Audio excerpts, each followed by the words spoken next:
I think a materialist approach to things is very, very consistent with my experience in Christian social justice. I feel like the deeper I get into anarchist practice, the deeper my faith is getting at the same time. I would hope that, securing means of life for all would be something all people of faith would say, oh yes, that's at the basis of what we believe. Those who are most marginalized know the most about the true, the good, and the beautiful. To me, it's less that I think building class solidarity is a bad thing, as much as it seems like if you don't attend to things like anti-Black racism, that's always going to get in the way of building class solidarity, actually.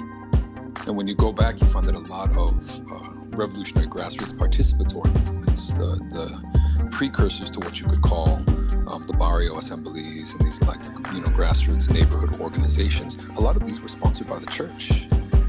What does it mean to say that the Christian tradition is internally contradictory and there are antagonisms there and you're always being faithful to some aspects and betraying other aspects? Welcome to the Magnificast, a podcast about Christianity and leftist politics. I'm your co-host, Matt Bernico. And I'm your other co-host, Dean Detloff. Dean, I've got a lot of chaotic energy on this side of things tonight, and I just need to get them out on the table so everyone knows where I'm coming from. That's the best policy. Yeah. My wife is away, so my dog is in the room with me, and she's unhappy about it. She doesn't want to be in the room. She doesn't want to be outside the room either. So I'm going to tell you up front, there's going to be some dog noises. She's the unofficial third host of this week. Don't ask her any questions, though, because she doesn't know the answer. Okay, so that's a real Franciscan kind of episode, I think. That's right.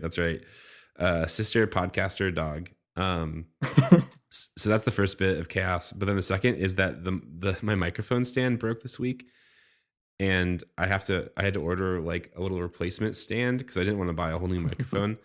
But it's not here yet, and I have to hold my microphone as if I'm doing like a stand-up comedy routine.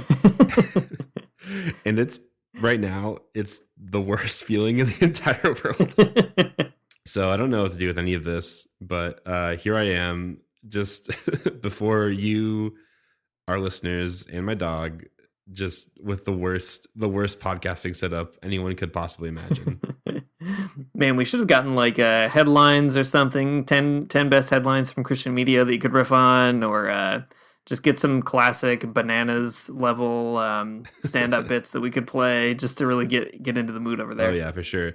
I will tell you about this really quick though. Just I feel like every week I have to bring a new crazy observation about the UK, and I do have one that I do want to bring to you. I don't know like what exactly the cultural norm here is, but for whatever reason, yesterday and today, I just started seeing all these advertisements around for like Christmas dinners. Like everyone is like, every restaurant is talking about whatever their Christmas dinner is. Like the Indian place down the street is just like, it's even telling me like, we've got a Christmas dinner and you're going to love it. I learned about this great new UK character that is, I guess, associated with Christmas in some way. Here, one of the norms for a Christmas dinner is this thing called Colin the Caterpillar. And it is a chocolate sponge cake that this very fancy grocery store kind of sells called Marks and Spencer. But anyways, it's like a chocolate rolled cake that has a little caterpillar face on the front of it. And I gotta tell you, I love him. I love everything about this guy. I can't wait to eat one. But I just love that it's like this canonical character that they do every year. There's always some kind of new Colin the Caterpillar innovation. And I can't wait to see what this year brings with Colin. Pretty excited about it. I feel like that is such an incredibly UK thing because, I mean, a lot of countries in Europe, they have all kinds of very funny characters that accompany the nativity or are just sort of around at Christmas time. Like, in Catalonia, some friends of mine from there, they have a very funny log that poops presents every year. I think that is great. They have this guy called the Caganer, a little kid who poops in the nativity scene. All very funny characters. A lot of strangely fecal characters around Christmas for whatever reason in Spain. I feel like Colin the Caterpillar is like the most tame version of that you could ever get. Like the UK is like, well, we've got to have somebody, some extra character, but they can just be the most innocent possible thing you can imagine. Yeah, exactly. Something else very interesting about this though is that so there's this like really really posh grocery store. It's called M&S, and it's like think of a Target, but it's like kind of fancier than that. So they're the ones who've originated Colin the Caterpillar, but all of the other grocery stores have also come up with their own caterpillar cake to compete. So, for example, there's a grocery store here called Morrison's, which is, I like it. But they have one. Theirs is called Morris the Caterpillar. Aldi's is called Cuthbert the Caterpillar, and I think this is great. Just a lot of caterpillars out here. People love them. They love to eat them. How recent is this like manufactured part of Christmas? I don't know how recent it is, but it's a recent invention, I would say. It has to be. Wikipedia does not give me an exact date, so it's got to be recent, but not that recent. Okay, I'm looking at it now. I've looked up the caterpillar on Wikipedia. First of all, the way you described it and the way that it was in my head is not the way that it looks. And I don't know exactly how to express that, except to say that there may be something fecal about this tradition after all. It's just sort of not on the face of it, which is also a very UK thing. A lot of variations here. I'm shocked. I've gotta get there. There's also apparently Count Colin gummies for Halloween. Yeah, that's the Halloween one. You know, I'm going to be knee deep in these bad boys. Count Colin gummies. I'm going to get it. There's also a Count Colin cake, and I'm going to eat it. It's going to be great. I've actually never been to a Marks and Spencer's because it's like a little bit too expensive for me, and the closest one is a little bit far. But I'm going to go to get my capitalism approved, like real branded Colin Caterpillar. I don't want the Aldi version. I've also there's also like a recipe that you can make one at home, but listen, kids, don't believe it. You don't want the Colin Caterpillar that you have at home. You want to get the one from the store. It's just what you now wait do. A minute though. There is, I'm learning here, Charlie the Caterpillar, which is at Co-op, a consumer co-op in the UK. And I feel like that is the one that you're sort of obligated to get as a socialist person in the UK. Maybe. I don't think co-op is as cooperative as you think it is, but I see the logic there, and maybe you're right. You know what? I feel like I might have to get several and just sort of stack them up against each other. That's true. You could get several and sort of just take the head off of them and make the longest caterpillar that you could possibly make. And I bet as a recent American who's moved to the UK, you could really turn that into a local media story. I think that I probably could. The Wikipedia also mentions that you can get a wedding cake, a Colin the Caterpillar wedding cake, and I think that that's very funny. Like, do you want to make sure that your partner leaves you before you even get married? This is how you do it. That is insane, and I do want to see a Colin the Caterpillar wedding cake right now. Hang on, I have to Google it. Sorry, there's going to be something more to this episode, but not yet. I'm not ready to move on. Colin the Caterpillar wedding cake. Wow, there's sort of a bride and groom version of each caterpillar, and that's how they decided to do it. Really heteronormative, I think, unfortunate. I suppose you could mix and match it, though, and it'd be fine. I mean, it would almost have to be, right? It would almost have to be. You're right. Yeah. Just a little behind the production here. Matt had to step away to take care of his dog for a minute, and as he did, obviously, I've just been Googling Colin the Caterpillar content, and I just want to let you know, Matt, that there is a forum called ukbride.co.uk, and in 2017, someone did ask if anyone had Colin the Caterpillar cakes for their wedding cake. And a number of people are making very funny jokes, but someone did say that they are 50 pounds each, and each cake served 40 people. And further in the thread, there are a few pictures, at least 2 pictures of wedding couples cutting the caterpillar with a giant knife. So it can be done, and it has been done at least 2 times since 2017.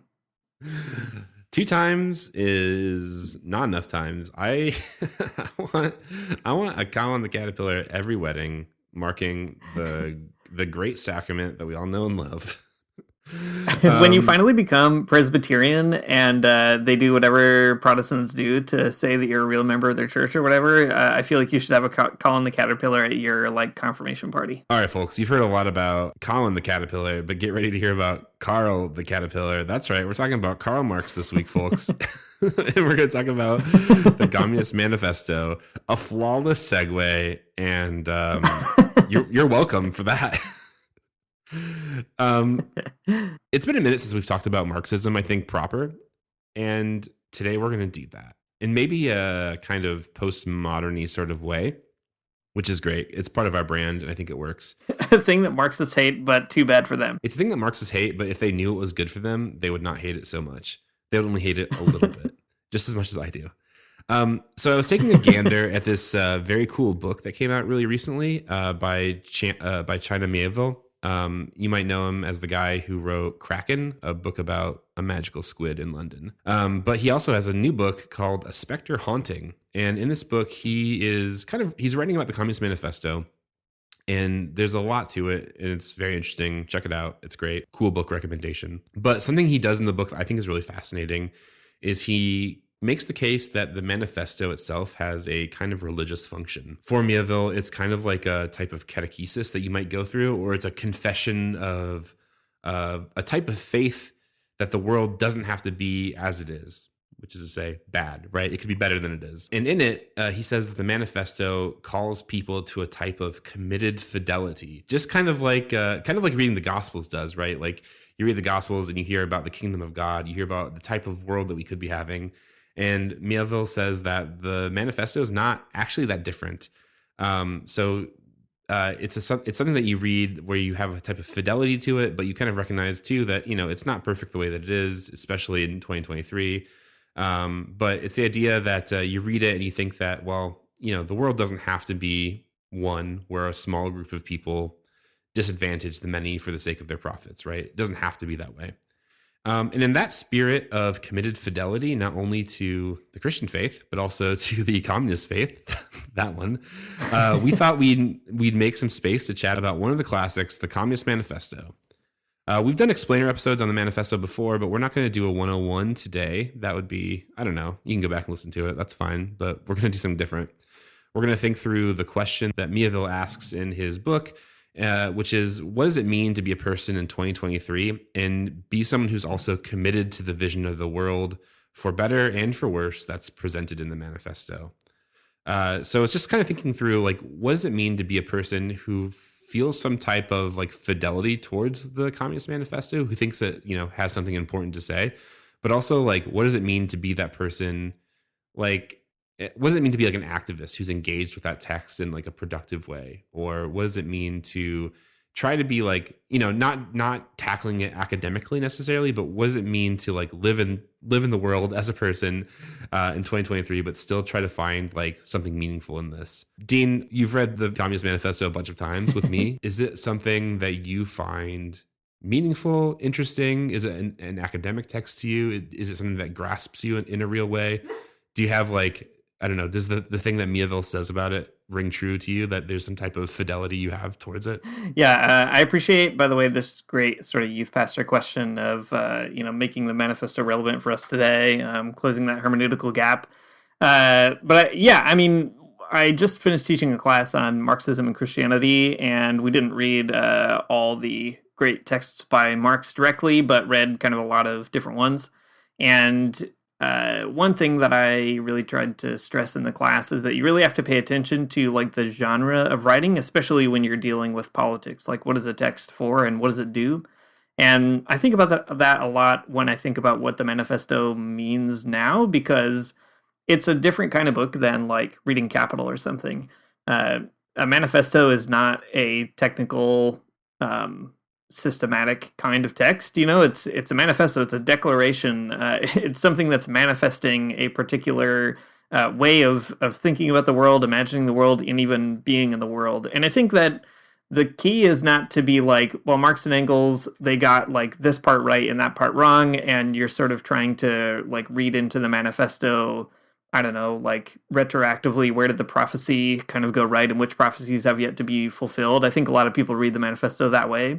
I think it's more what does the text kind of signal about what we really need to actually change the state of things. And in that sense, I think the manifesto is still super relevant. It has its finger on the pulse of the fundamental contradiction of the economics of capitalism between the workers and the bosses, the proletariat and the bourgeoisie. And that is as true today as it was in the 1800s. And I think in that sense, it's still a perennially available text. It matters because it's still signaling that we shouldn't do that, and we have a world that's still doing that. So whatever happens in the particulars, or whatever kind of things should be updated or deepened or even rethought. Nevertheless, like I like the way that Mieville puts it with this kind of committed fidelity. Like to have a commitment or a faithfulness to that text is not to be like every single line of it is exactly right and you kind of have to map it onto the world, but to say, I want to find myself in the groove of a world that's kind of cast by that text. And I think that's something that so many Christians have done all over the world, right? Like you see that when you read someone like Ernesto Cardenal, who is kind of activated by reading Marx, not so that he can, I guess, abandon his faith and become like a programmatic Marxist or something, but because he sees something resonating there, like there's a shared horizon or eschatological vision. I don't know, Matt, what do you think? Is the manifesto still important to you over there in Scotland in 2023? Yeah. I think so. You know, it reminds me a lot of this other book that we talk about every now and again that Simon Critchley wrote called Faith of the Faithless. And in it, he kind of talks about religious faith in a few different ways, not in terms of like truth, but he talks about it in terms of another word, which is something you can only get away with in academic books. But he talks about it in terms of troth, like betrothal, like not unlike what Mieville's saying here, like your fidelity towards it, right? Whether or not you're willing to stay coupled with it or something, maybe is a way to think about it. And I think that's pretty good, right? It's not that like the Communist Manifesto or Christianity either, whichever one we're talking about. It's not true in like the literalist or fundamentalist way of thinking about it. Like being an evangelical about the Communist Manifesto would be really weird. Though, I mean, plenty of people do it, unfortunately. But I think, anyways, this idea about fidelity is great. That you recognize that like there's something about it that does unite you with other people and sort of a common cause and a common project, while also recognizing that it's not, perfect, or you can't completely map it on very easily to the world that we live in today. There's going to be errors and failures and just differences, and that's also okay. Mm-hmm. And also, I think in the spirit of the manifesto, right, that you want to be able to recognize those kinds of shortcomings so that you can do a better job in the future and continue kind of building the movement that you need to overthrow the situation that it tries to lay out. So I think that's a pretty helpful framework for kind of getting into the manifesto and like what we're doing with it here. We're asking questions not to debunk it or to assert its absolute truth, but to think about our relationship to it and like what it still does and how it functions maybe. So let's just dive into it. In the manifesto, we get like a big picture of capitalism rooted in a materialist analysis that paints a picture of the way that capitalism is like always changing and very dynamic, but it has also like a ultimate conclusion in the workers who are the grave diggers of capitalism. So Dean, do you want to talk about some of that part? Like, how is it that Marx talks about capitalism? I mean, Marx and Engels, he's in the mix too, but Marx, how does he talk about capitalism? That's right. Yeah. Well, I think the real contribution of the manifesto is exactly that, the kind of analysis that Marx and Engels put forward and how it's different from other forms of socialism that were on offer. We've talked about this on the show in the past, that there were kind of a lot of Christian socialists also running around during the time of Marx and Engels. And in fact, they like worked with some of them and organized with them in different contexts. So they weren't ignorant as to like other ways of thinking about both capitalism and socialism. And nevertheless, even though the manifesto is trying to do something very different on purpose, and they have some pretty choice words for Christian socialism that I think are actually important, there's a lot for Christians to kind of gain out of it too. Whether Marx and Engels would say that you can just do that, I guess I don't really care. But there's something really important there. And the two things that I always kind of lock onto are that, first of all, there's kind of a way of thinking about capitalism that's trying to see it as more than just like bad morality or bad values. And we can talk more about that in a minute.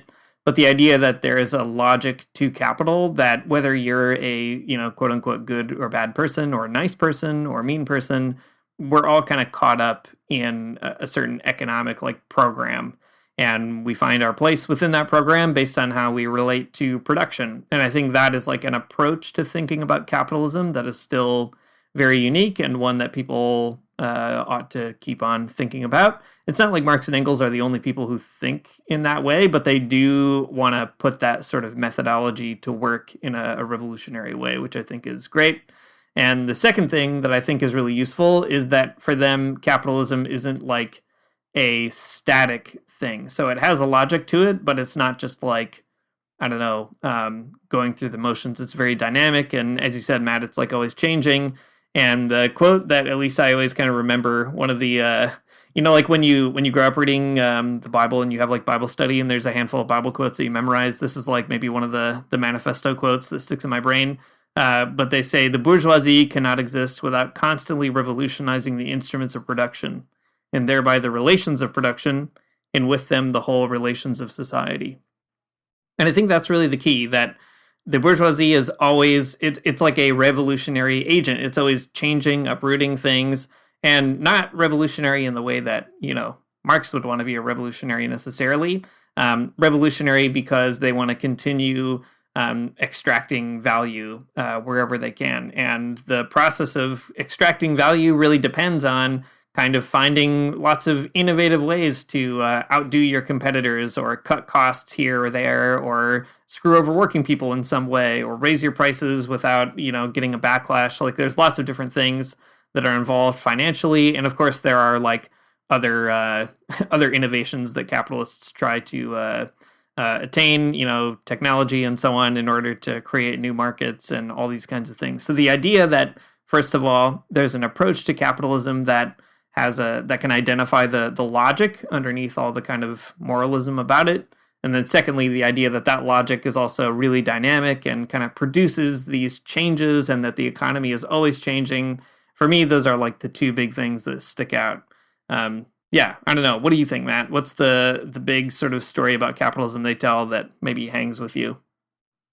Yeah, totally. I mean, the thing about revolutionizing production is, I think, the big one. You mentioned, okay, but I think to maybe even preface that a bit more, you mentioned that there's a particular logic to capitalism, and we could talk about that logic in a lot of different ways, and people have done it in the Marxist tradition a lot of different ways. But the logic is accumulation, right? Like, it's going to do whatever it takes to expand and grow and continue making more profits. And, when it can't do it in one way or in one country, or these like sort of networks of capitalist production come to sense some kind of like obstacle to its accumulation and to its growth, it's going to find ways to like steamroll those and make everything like globally fit into like one particular like economic model or economic like vision or image. Marx and Engels write that the bourgeoisie, by the rapid improvement of all instruments of production, by the immensely facilitated means of communication, draws all, even the most barbarian nations, into civilization. Some particularly pointed rhetoric here. It goes on to say some things later that I think kind of drive the point, though. Capitalism compels all nations, on pain of extinction, to adopt a bourgeois mode of production. It compels them to introduce what it calls civilization into their midst, to become bourgeois themselves. In one word, it creates a world after its own image. I think this is a helpful explanation of how capitalism works. I mean, this one, we could talk about, maybe the ways that there's like some dissonance with this particular reading of capitalism in a few minutes. But this is helpful because it's true. I mean, everywhere you see the machinations of capitalism trying to force every economy on the planet, subsistence economies, whatever, into a capitalist model. And if they don't do it, they're not going to have access to all kinds of other things, like to pay down their debts and whatnot with the IMF and the World Bank and all these other kind of formations. But I think Marx and Engels are locating something true and right and important about capitalism and the way that it works at its core. It's all about accumulating more things, and in the drive to do that, it's going to constantly force everything, into a particular mold of functioning, so that it can better accumulate these things. Yeah, I mean, there's also such a great theological line there, right, about creating the world after its own image, a kind of Antichrist moment, which is great.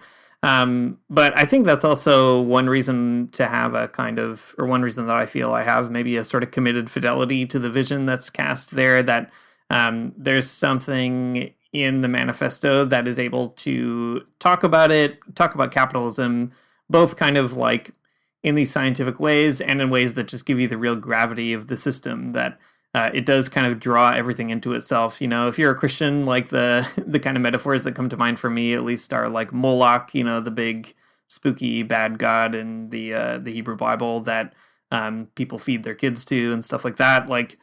Which is also a really popular image in like 1920s, 30s, kind of Gilded Era, even cartoons like representing capitalist greed. They often use Moloch as a symbol for it. The idea that there's some kind of like spirit of capitalism, even within that materialist analysis, is such a impressive thing in the manifesto as well. You get a sense that it's really like a force in the world that is imposing itself on other people. It's that kind of powers and principalities sort of thing.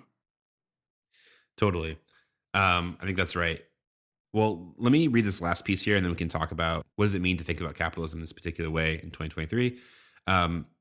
Marx and Engels write that the essential conditions for the existence and for the sway of the bourgeois class is the formation and augmentation of capital.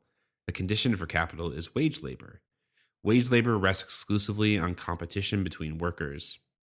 The advance of industry, whose involuntary promoter is the bourgeoisie, replaces the isolation of the laborers due to competition by the revolutionary combination due to association. So what you have is just like, wage labor is like the whole way that capitalism functions. That, there's not serfs. They're wage laborers who are going to be paid for their labor time, for the production or whatever. But interestingly enough, Marx goes on to say and says, what the bourgeoisie therefore produces above all are its own gravediggers. Its fall and the victory of the proletariat are equally inevitable.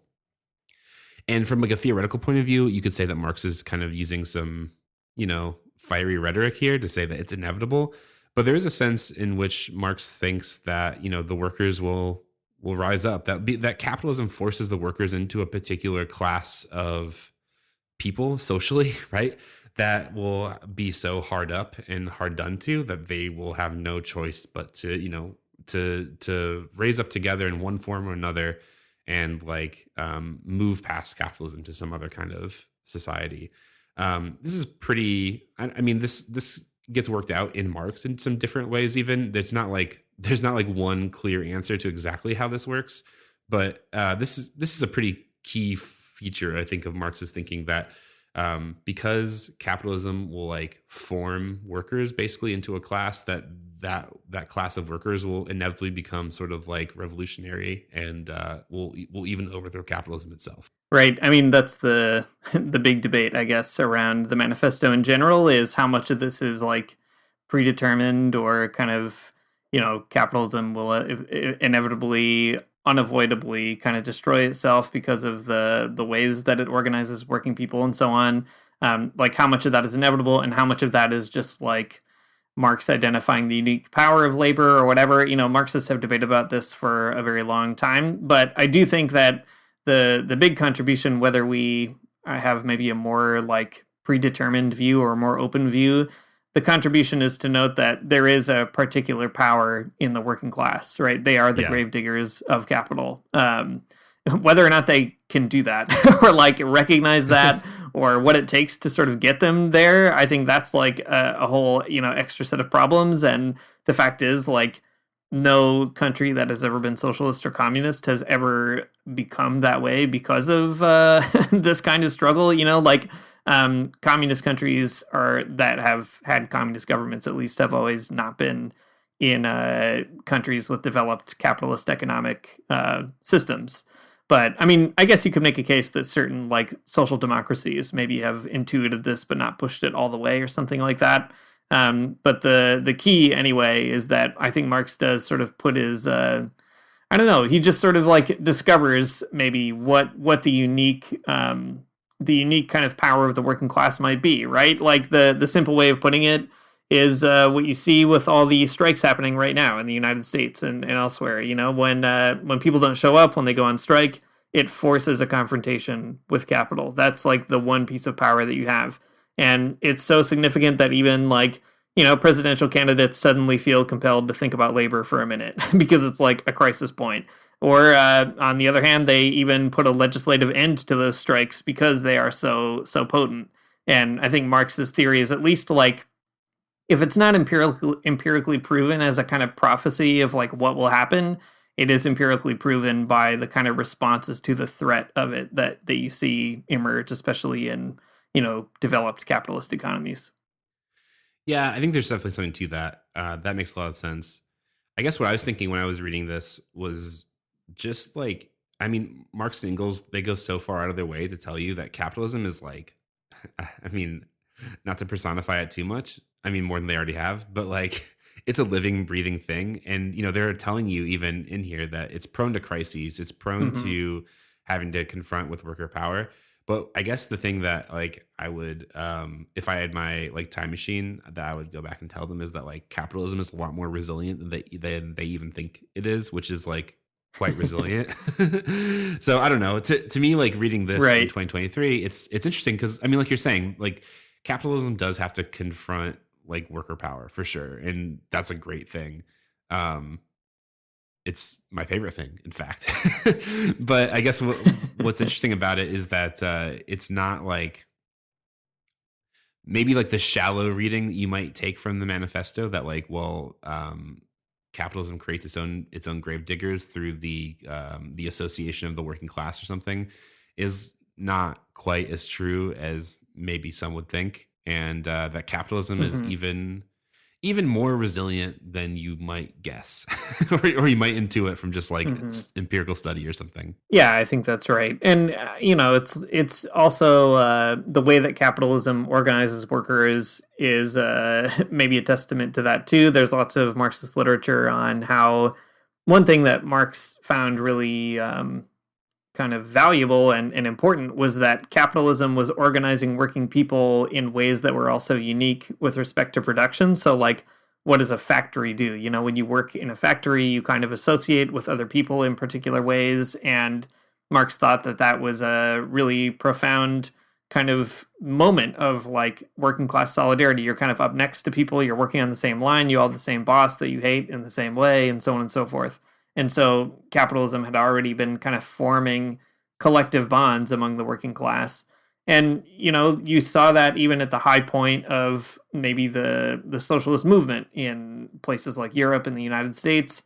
It's people who were in factories. It's why the UAW today is still as militant as it is now, because they had sit-down strikes, 100 years ago. So there's something to that. But like, fewer and fewer people work in factory settings, especially in global north economies, but also in global south economies. Like the service industry is huge in a place like Brazil even, and elsewhere too. And capitalism also is kind of organizing workers in different ways, right? Like when you don't work on a factory line or you work from home or whatever, you don't have the same opportunities to share the burdens and challenges and victories that you might in other kind of, working relationships. And I think all that to say, the idea is, on the one hand, it sort of proves Marx and Engels' point that the bourgeoisie is always revolutionizing, the relations of production.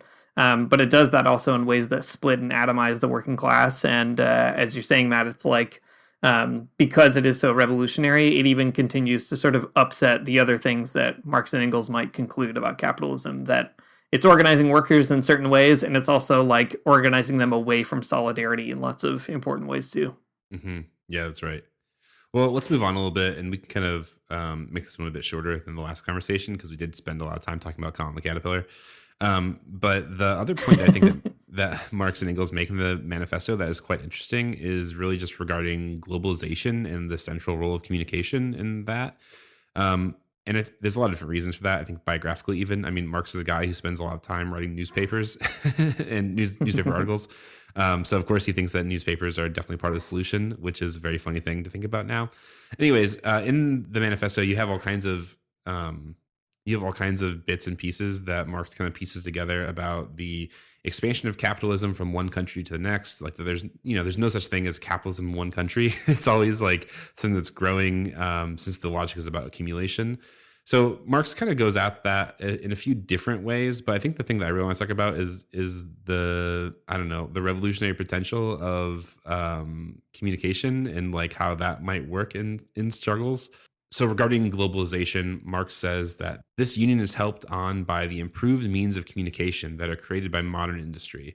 So he's talking about like the growth and the growth of like international capital, right? It's helped on because of the types of communication that are being produced, right?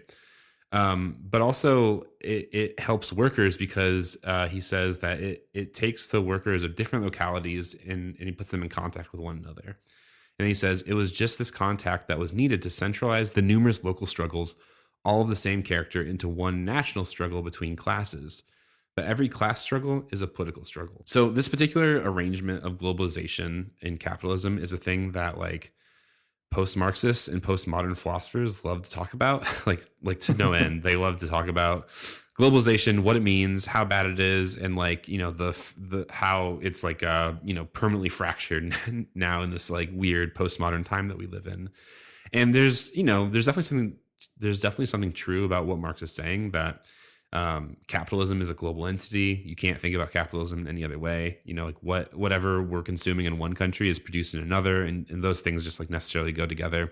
And capitalism will like increase that production and increase that accumulation through, you know, constantly revolutionizing the means of production, yes, but also constantly revolutionizing the means of communication between countries and entities and companies and organizations and managing stuff, right? But the thing that Marx thinks also is that, well, workers can, you know, they'll learn how to write, they'll learn how to read, and they can kind of like concentrate their struggles into one working class sort of voice through, you know, newspaper, through telecommunications and so on. And that is a really interesting idea because in 2023, it seems like that is a bonkers thing to say.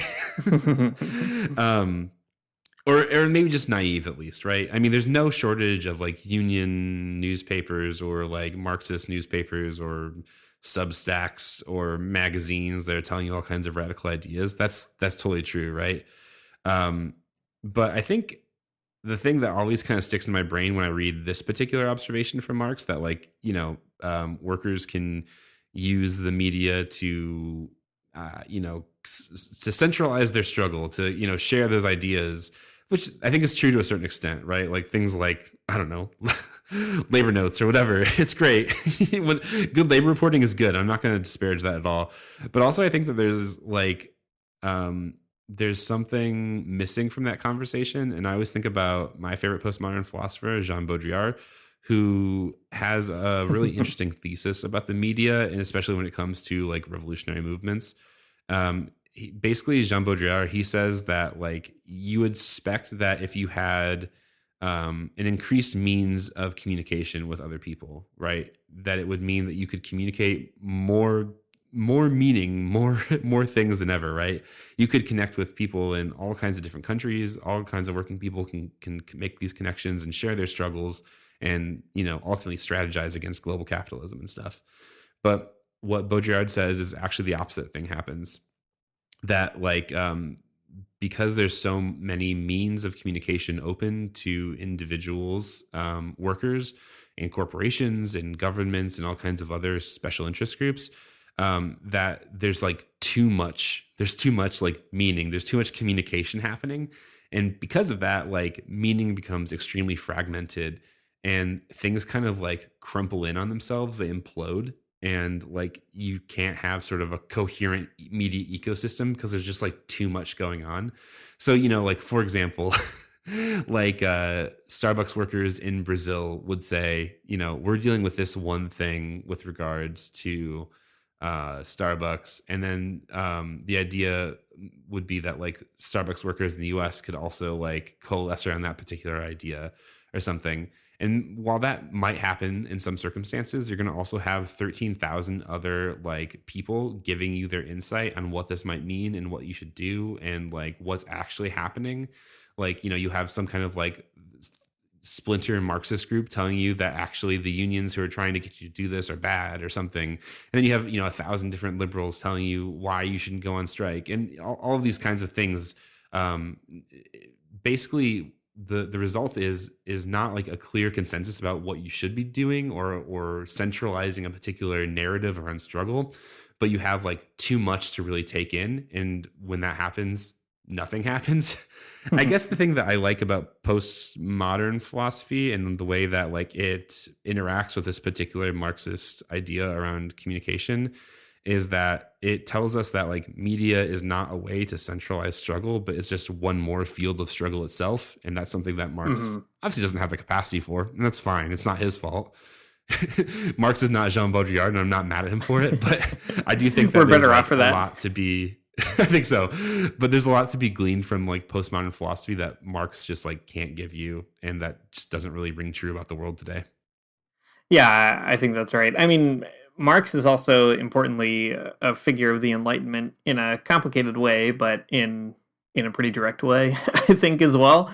And you know, I mean, Matt and I both have backgrounds in studying media theory, so I guess it's no surprise that we have time for media theorists. But I think about like Peter Sloterdijk, who is a politically right-wing person whose politics I think you shouldn't like, but nevertheless has some pretty good insights about media. And he makes a similar point to Baudrillard, but in a different way, where he says the Enlightenment is basically about getting as much information as you possibly can because information is kind of scarce, and like there are identifiable forces that are trying to stop you from getting it, whether it's the church or the state or whatever it might be. The key is to kind of get the truth, to be enlightened, right? To sort of let things come out of the dark or what people are hiding. And Sloterdijk is like, that kind of made sense during the Enlightenment, right? You got to free knowledge from those who are trying to hide it. But now we have the opposite problem, in the same way that Baudrillard is saying, where there's too much knowledge out there to have, and you could never know all of it. And Sloterdijk says the kind of challenge that it gives us is actually creating filters of like restrictions. Like that is the key. How do you, instead of being like, how do I get more and more information? The question is, how do I actually screen out more and more information so that I can actually get to what I need to know? And I think that's actually where something like the manifesto, though, does sort of help. It's like trying to give you maybe a framework that you can use to screen out some of that information. You know, like when you understand that the world is cut up into the bourgeoisie and the proletariat, that helps you then think about a story like the Starbucks workers in Brazil in a way that is different from somebody who has no kind of hermeneutical lens, or at least one that they're not aware of, that they're kind of reading these stories through. So I think it's sort of a both and thing. It's like, it's true that I think the postmodernists are right about that. Like the flood of communications creates more problems than it solves, especially when it comes to struggle. And anybody who has ever used the internet, I guess, probably knows that. It's no surprise. But on the other hand, like it does give other opportunities to maybe connect with parts of a narrative that you have, like you kind of have maybe some general ways of thinking about the world, but you don't really know how they work out in particular. And those communications facilitate a lot of those particulars. Like, I think about in my own work, when you think about having solidarity with people in the global south, like one way that I do that is by following them on the internet, by having, webinars and Zoom calls and all these kinds of things where it's like not feasible to travel to all these different countries and kind of share life with them. But you can kind of have these different exchanges mediated through technologies. And it takes having like, I guess, some kind of framework or reason for which you're actually doing those things or following those people. So all that to say, like, the postmodernists are right. There's too much meaning. But the one thing that Marx is still right about is that, like, you still have to have some way of sorting that meaning. And the manifesto is, I think, giving some of those kind of filters. Like, it's providing some of those categories that you can use to push that meaning through. I think that's right. I mean, that's like that's a great pitch for the ways that ideology is actually useful. Like, we're at least recognizing that you have a particular ideology, or that you have a particular set of commitments that you're like not really willing to budge on. I mean, whether they're like really explicitly Christian commitments or if they're Marxist commitments or whatever, right? It's just like you're willing to listen to these particular stories and accept this particular reading of stories. And it's also a commitment to like maybe being wrong about some things, and like whose side are you willing to err being wrong on? And to me, that seems kind of easy enough from my perspective, at least, that like I'm always going to be willing to read the story in a way that privileges the poor, or that, believes that the thing that will empower the working class the most or something. If in the end I'm wrong about it because of some misinformation, I'm pretty happy with being wrong about it as long as I kind of stuck to my guns, which is, I don't know, not always a great solution for meaning in media, but like it's basically all you got. Yeah, that's true. Well, there's lots of other things here in the manifesto that we could talk about. We have, I don't know, 10 or 15 minutes, all because of Colin the Caterpillar, and I think that's fine. One thing we probably should talk about is maybe the religion stuff that comes up in it, because one big question is, how do you have a committed fidelity to a text that basically is telling you that your religion is completely wrong? I think that is maybe something worth talking about. I don't know, Matt, what do you think? Like, it's maybe the easy answer is to be like, I don't know, whatever, Marx is just wrong about religion and I don't listen to him. That is how I think a lot of people do square it. But I think there's maybe some more interesting ways to parse that out as well. Yeah, I think so. I mean, Marx has an allergy towards religion, and I think that's fair enough. And like, I think writing it off is okay in a lot of ways. But also, I think we should also interrogate the ways that Marx is actually right about religion, and that's also worth thinking about. I mean, if there's any podcast out there that is committed to Christianity but also extremely critical of it, it's ours. And I think that's a great a great way to be in the world. That Christianity is good and bad all at the same time, and you know, you got to think through both sides of it. And I think that's fair enough. I don't know, Dean, what do you think? Yeah, you know, like you said, I think the key is to say, what does Marx get right about religion? Because, like we said earlier, it's not like he didn't have the opportunity to encounter Christian socialism. I mean, sometimes you hear this argument that, like, Marx and Engels, if only they had met some good Christians, then they wouldn't have thought the way that they thought. And I think it's actually the opposite. It's like, because they actually met kind of a lot of very good Christians, and nevertheless, capitalism was still going on, they were like, this is clearly not sufficient or not enough. And I think there's some interesting reasons for that, you know, and they have some, like, I don't know, like challenging words for sure. I'll just read a piece here in the manifesto. They say, nothing is easier than to give Christian asceticism a socialist tinge. Has not Christianity declaimed against private property, against marriage, against the state? Has it not preached in the place of these charity and poverty, celibacy and mortification of the flesh, monastic life and mother church? Christian socialism is but the holy water with which the priest consecrates the heart burnings of the aristocrat. And the argument being like, yeah, it's pretty easy to say that, you know, there's a kind of socialist angle to Christianity, but nevertheless, like, when you say that, you're kind of just baptizing the ruling class, or baptizing like a kind of like aristocratic or highbrow or noble version of socialism that is pretty disconnected to the lives of actual working class people. And I think that's actually really important, because while I want to say a lot more than Marx and Engels do about Christianity and religion and about Christian socialism and so on, you know, you can maybe, like, at least for me, I have a lot of like stock characters in my head, or folks who kind of, I guess, are still targets of this kind of critique. You know, like, man, if I had $1 for like every Anglican I've ever read who's like talking about why the Anglican Church and like going to liturgy is like the true socialist thing to do, I'd probably be a rich person. And I think it's important to recognize that there's a reason Marx felt that was not enough, you know, and that reason is that capitalism is just not as dealing with capitalism isn't as like morally bound or kind of noble as those traditions might have. And insofar as Christianity is still a vehicle for preserving the logic of feudalism, which privileges the church in some bad ways, you know, can privilege a certain kind of clericalism, can also preserve even like feudal modes of authority, and kind of hasn't quite caught up in other ways. Like, that is just undeniably true. You know, it's kind of like a liability that the church is always going to take with it. And I think it's important to have somebody like Marx sort of explain what that liability is and how it works, and sort of challenge Christians to be, you know, adequate to that sort of critique. Yeah, I think that's all true. And also, you can't say that this has not been a productive disagreement either. That, you know, Marx has these pretty, you know, biting critiques of religion. And in response, I mean, in the long form of history, you get things like liberation theology and worker priests, and you get Christians who are engaged in really dealing with the work, like, you know, with the working class, and also like explicitly fighting the capitalist class. So it's not like this this call or this challenge or critique from Marx has gone, I think, unanswered or unthought about by Christians who are interested in socialism.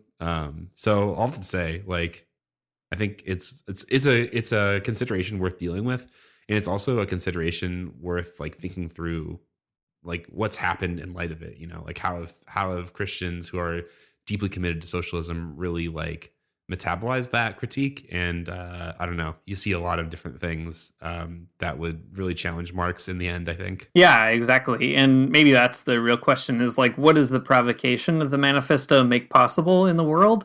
And you can say that about lots of things, politics, economics, but when it comes to Christianity, it does make possible these alternative forms of a more radical Christian vision. And maybe that's to the important thing for Christians is, I guess, to wrestle with the critique, not in such a way that you're like, I guess I just can't be a Christian anymore necessarily, although, I don't know, if people make that choice, I get it. I wouldn't blame them. But in a way that's kind of like, what kind of Christianity would I have to have that would be able to, absorb this kind of critique in an authentic way and sort of point towards something different and really deal with the problems that a text like the Manifesto lays out. And that's exactly what you get in liberation theologians, right? This sort of acceptance of the challenge to really get it, to really understand what is oppressing people, what are the conditions that make and keep people poor, and how do we sort of deal with them as Christian people. So yeah, I agree. That idea of it being a productive disagreement, I think, is a good one. Yeah, thanks. It is a good one. All right, let's move on to the last section. I mean, there's a ton of stuff in the manifesto that I think is really interesting that warrants our longer conversation. But listen, the caterpillar got to us. But the last part I thought was interesting to talk about is the very beginning of the second section of the manifesto, the proletarians and communists section. And it opens with just kind of drawing out like what's the relationship between communists and the proletarians as a whole. That's the big question. And the answer is kind of interesting, and it kind of runs counter to maybe like the ways that communism plays in the imaginations of people. But I'll just read this bit here. In what relation do the communists stand to the proletarians as a whole? The communists do not form a separate party opposed to other working class parties. They have no interests separate and apart from those of the proletariat as a whole. They do not set up any sectarian principles of their own, which to shape and mold the proletarian movement. And then later on, Marx writes, the communists, therefore, are on one hand practically the most advanced and resolute section of the working class party of every country, that section which pushes forward all others. On the other hand, theoretically, they have over the great mass of the proletariat the advantage of clearly understanding the line of march, the conditions, and the ultimate general results of the proletarian movement. So I think this is an interesting section because this is a question that is like constantly coming up on the left, I think in the US and probably everywhere. I don't know. It's like if you walk into a room and you start talking about whether or not the DSA should like break entirely with the Democrats, or should leftists in the US vote for Cornel West, or should the PSL bother running socialist candidates, everyone's going to be mad at you. You're not going to be invited to the party anymore. You're not going to be invited to the Communist Party. You're not going to be invited to the Normal Person Party. None of it. The left has a big history, I think, of like thinking about these, like, the party formation or being a part of another party, a working class party, and so on, and like failing, I think, is maybe the best way to put it. I mean, sometimes succeeding, I guess, but always with lots of weird conditions. I always think of the example of Cuba and like the July 26th movement. Fidel and the guerrillas are marching across Cuba and like fighting the Batista regime everywhere. And they get towards Havana, and the Communist Party is like, well, I don't know if we support you. Like, right. Probably not. And it's just like, I guess that is such a funny example, and like one that seems particularly characteristic of these struggles between taking up the party formation, taking up like other types of formations of like political revolutionary political movements and so on, and just like it's just a good demonstration of how the left has like not done this well, or like just can't get this right, or is constantly trying to like learn and struggle through it. And I don't know, an interesting thing though that Marx draws out, and he kind of is trying to explain that communists are just going to be at the forefront of the movement and always like pushing things forward because they know how to figure the situation out. And then, now that we've lived a few hundred years after the fact, we've seen communists get it wrong a lot. And I don't know, just a nice dose of humility, maybe taking us all down a peg. It's true, though I will say in defense of the communist failures, here we go. We're gonna defend the communists, of course. Yeah, that's right. One reason for those failures is also precisely because they were so successful and they met with a stronger resistance. I think about like the struggle in the US, which had to be actively legislated against, and people had to be imprisoned and even murdered and so on. And some people who weren't even communists, but kind of were labeled as fellow travelers and all of that, fairly or unfairly in different cases. And I think it's just one of those things where the key to me in the manifesto is Marx is saying you should want to be the kind of person who is like at the head of the struggle, like you're trying to push it forward, not out of like pride or because you like feel like you should be a leader, but because it's like you have an understanding of what needs to be done, and why things are the way that they are. And I think that, litigating the whole history of communism would be a lot more than an hour in this podcast. Totally. or whatever. Sure. But like that kind of commitment, I guess, to being at the front in whatever form that takes, whether it takes the form of an organized party or like something else, which it often does. That also, if you do it right, is going to like get you in trouble too. And maybe you could say that like there are miscalculations about whether or not the working class is ready or something. But, I just think about like, when you think about somebody like Fred Hampton, it's like you only get assassinated that young if you're a real problem. And that's, I guess, on the one hand, it's like a failure, or maybe better expressed as a defeat, I guess. But on the other hand, it's kind of like it couldn't have been otherwise, and more power to Fred Hampton, that kind of thing. Yeah, definitely. I think that makes a lot of sense. It's just like, I don't know. It's in the manifesto, the way that Marx puts it, it does seem like so clean and tidy that like, well, communists are just at the front of all of this, right? Whatever. But it is, like you're saying, quite a bit messier than you would imagine. Whatever, whether it is like repression or it is just like through other types of mistakes. Yeah.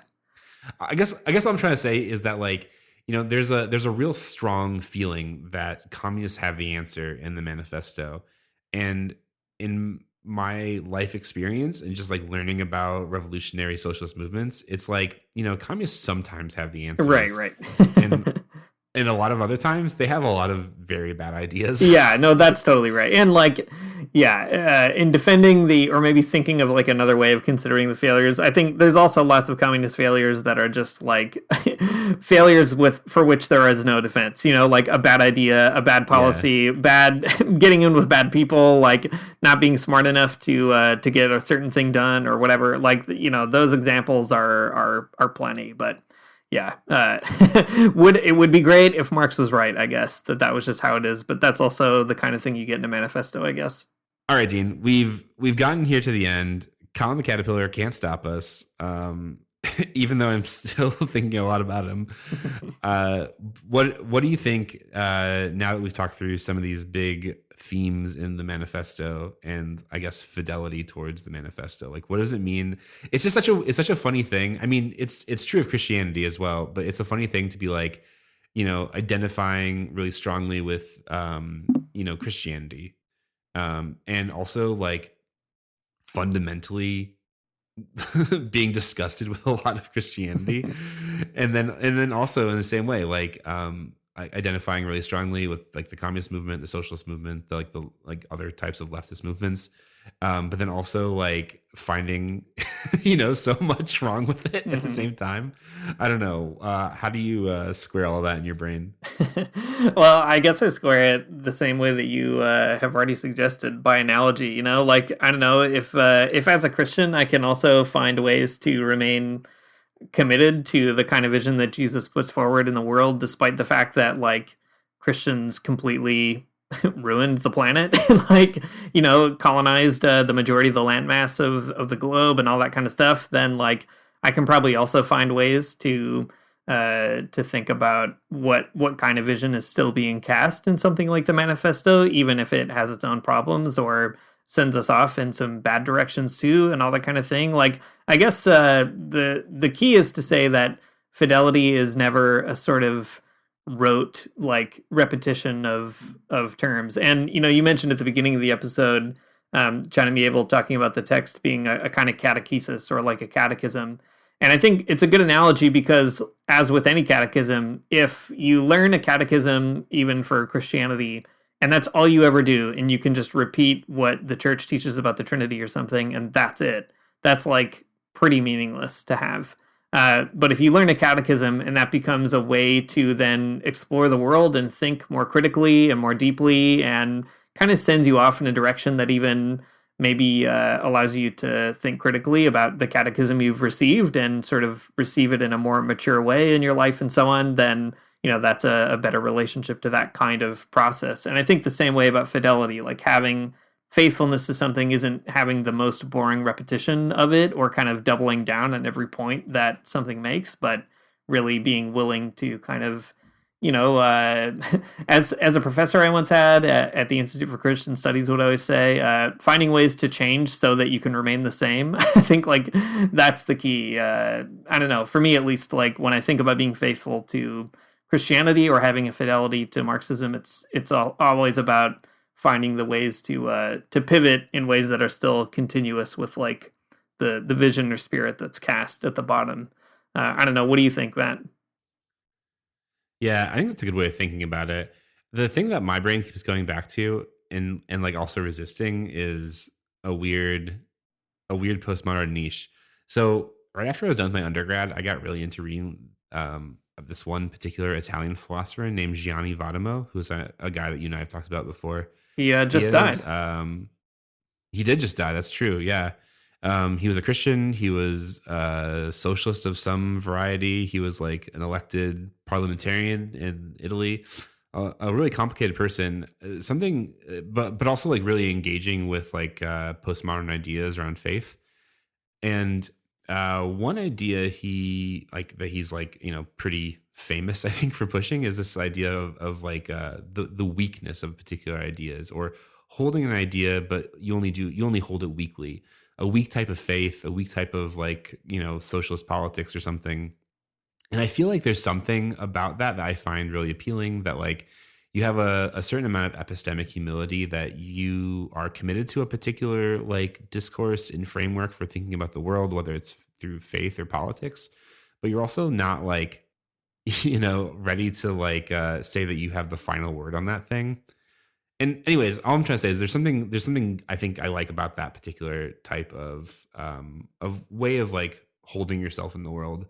At the same time, I feel like there's a type of wishy-washiness about that is like, first of all, rhetorically unhelpful and like unconvincing to get people to like, you know, go to your rally or whatever. You can't do that.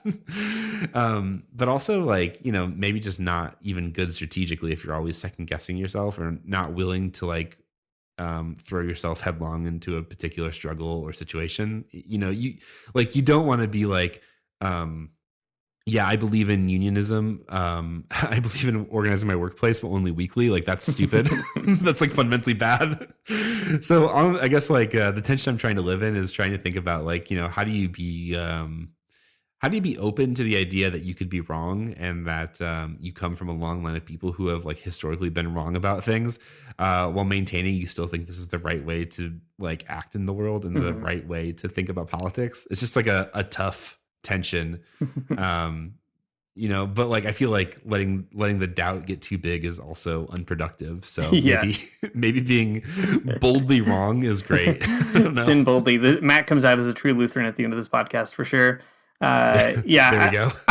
I think too. I mean, being a Christian and being interested in Marxism is a helpful, productive tension too, because I guess like if push comes to shove, I'm more a Christian than I am a Marxist, even though I think push doesn't need to come to shove very often, but you know, when it does, it's like that's the kind of moment where at least it helps to kind of bounce those things off of each other and let them trouble each other. And maybe that helps create something that's not like a weak version of each of them, but more like a kind of porous version of them both, you know, that's willing to recognize that like sometimes you've got to go elsewhere to find something more. You know, Marx doesn't know every single thing there is to know about justice or about capitalism for that matter, and neither does Christianity know everything there is to know, or at least articulate everything that there is to articulate about those struggles too. So I don't know, maybe it helps to just like have one foot in one bad tradition and the other foot in another bad tradition, and you can just kind of like let them figure each other out. That's true. That makes a lot of sense because, like, I don't know what do you even have other than bad traditions? It's not like you can just jump into a better one. Doesn't even make sense. This is all you got. Thanks for listening to the Magnificast. If you like what you heard, you can support us on Patreon at patreon.com/the Magnificast. If you join us at the $2 level or more, you can get access to our great Patreon only Discord channel and have fun conversations and share good memes and be a part of a community of people who are interested in this podcast. And it's pretty nice. All right. Our intro music is by Amaria Armstrong. Our outro music is by The Illogical Spoon. And we'll see you next week.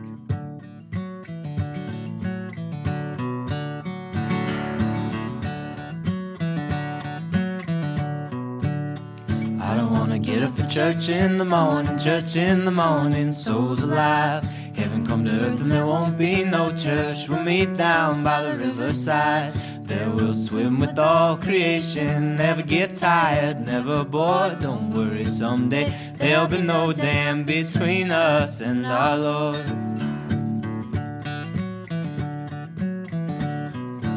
Jackson, keep your hoods up. Keep your hoods up and you stay up late. In Jackson, you keep your hoods up. Well, you keep your hoods up and you stay up late. Oh, don't mind a cold night, but we might mind if you leave too soon. So come on now, it's still early. At least I would